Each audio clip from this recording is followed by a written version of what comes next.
Hi everyone. Well, I know it's been a while since I last made a new YouTube video regarding my teas, so let's make one today. So today will be an update on several teas in the collection, as I know a few of you have requested me to film certain types of teas. So I am going to be making an arachnid tour video on Thursday, showing every single specimen that I have in my collection. Some of them have passed away, and I got some new ones, as you've probably seen. A lot of scorpions. So it'll be fun to update them. Okay, so the very first update to show you is the Heterometeris spinifer Asian forest scorpions. I had two of them in this 5-gallon tank right over here, but unfortunately a couple of days after I housed them they started fighting. So the logical thing to do is to separate them.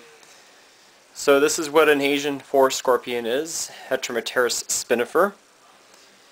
They are exactly identical to the emperor in every way. They pretty much have a similar size, but the only difference is that their color.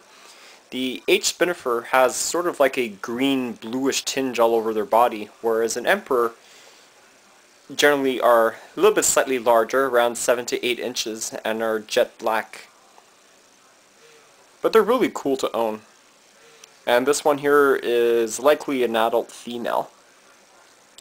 Probably gravid, because I got this one from the pet store at my local flea market. So let's put that away. There we go. There's lovely Dora, my Lasiodora difficilis, the Brazilian fire red bird eater. Missing one palp, but that doesn't stop her from not eating. She always eats. Okay. And there's the other one. I'll show you the other centipede. Scorpion, sorry. Yeah, speaking of centipedes, I did feed all those babies. Fortunately, I wasn't able to record it on video because none of them were interested in eating. None of them. So that didn't make a great video of that. So where's the other scorpion? There he is. That's a nice one. Yeah, they like to burrow. Just give them a little more moisture. 5 gallons is pretty good size for an adult H. spinifer. Alright, here we go. Some other teas here. E. rufescens. M. robustum, Colombian giant redleg. That's been eating well. B. albiceps male.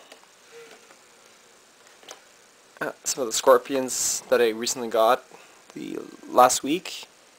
This one here is a female P.ultramarinus, which I would be housing very soon. And this guy I'm going to give sand to. This is a male Parabuthus leosoma.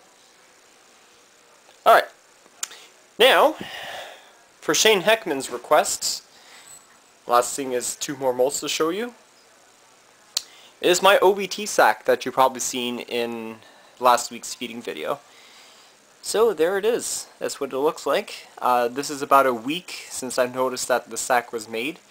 I am going to actually leave the eggs with the mom, let her hatch it herself, because I think I'll probably get a better yield if I just leave them in there without me trying to pull it and disturbing her, because I know definitely if I try to pull that sac out, she's going to be very, very unhappy with me.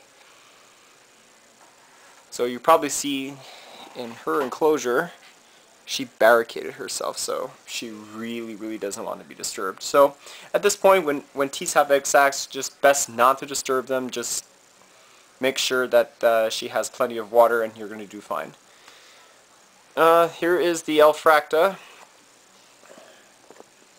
Yeah, serious hair kicker.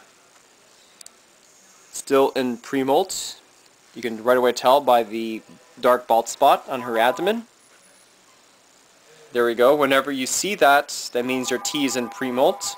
So don't do anything to her, like try to feed her or try to handle her. She clearly doesn't want to be disturbed. So make sure you just have plenty of hydration and you'll do fine. So she's been about 8 days since she's in pre-molt, so probably within the next 2 or 3 days she's going to molt, and I'll definitely try to record it on video if I catch her, because it'll be really cool to see her molt. But definitely know that this is a confirmed female.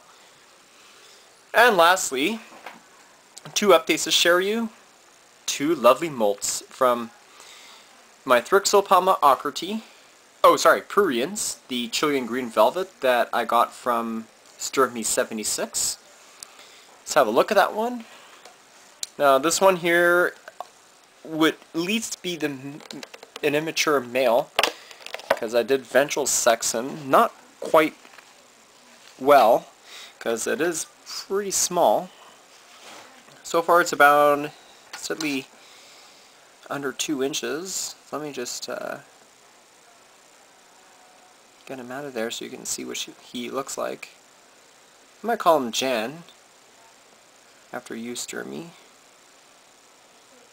I don't think he wants to be disturbed. Alright, so that's what he looks like. And it appears that he has an old piece of his old molt stuck on his body, but I'm going to remove it very slowly with some tweezers. So he's around 2 inches. As adult size, to get up to having around 3 to 4.5 inches. Not very large compared to the T.pruriens. Definitely from the temperament that I've seen, since I already owned a Sanguinum, which is an incredibly docile specimen, and a T.pruriens, which was a little bit skittish. I find that the P.ultramarinus can be slightly defensive and very, very skittish, so it's not a good idea to handle these guys. But how they got their name, the Chilean green velvet, is that as they reach their maturity, they'll start looking very greenish in color, very similar to the Salmopolis cambridgei Trinidad chevron. So that's interesting to see. It's been a while since we last seen that specimen, since he was never featured in many of the recent feeding videos, because I'd assume that he was in pre-molt because he was not eating, because usually thrixos are pretty good eaters, as you see in my Sanguinum. Now this one really caught me off guard. The P.ultramarinus. This is one of my beauty teas, and one of my precious gems in my collection, since I always wanted to own a pampho ultramarinus, because these are ideally the beautiful specimens of the genus. So I'll show you. This is what Tarantula candida's mature female looks like. It's incredibly pleasing to see. You can see the purple and pink femurs, as well as the star-like pattern on the carapace, which are typical of the genus. And then you have the mature male, equally as beautiful. Now you notice that usually when you ever see a pampho, it's always the males that are beautiful. The males have either like a really dark purple or hot pink like my previous Platyama, and do have the incredibly star-like patterns all over their carapace. It was really something to see that mature male of mine molts and especially that color. But really, the females is absolutely beautiful too. They also get up to a 6 to 8 inch leg span. They're pretty good, pretty large T. Also very similar to the Platyama, which gets up to 9 inches. That's the biggest one. And then the so-called chicken-eating spider, which is a T I have to own some of these days. Anyway, so just want to show you this under 2 inch specimen. Either Gus or Lauren. That's what I'll name her. And there we go. Under 2 inches. I actually did handle this one when I wanted to make a video on her. She ran up my arm, but I got her out. Very skittish, not too defensive, but then again, she almost bit me the last time I touched her when I first got her, so I don't think I'll be handling that one. But anyways, I thought I should share this update for you and hope you like it. And I'm charging my HD battery so I can make that Mythbuster video. Alright everyone, thanks for watching, and you'll see some more vids to come.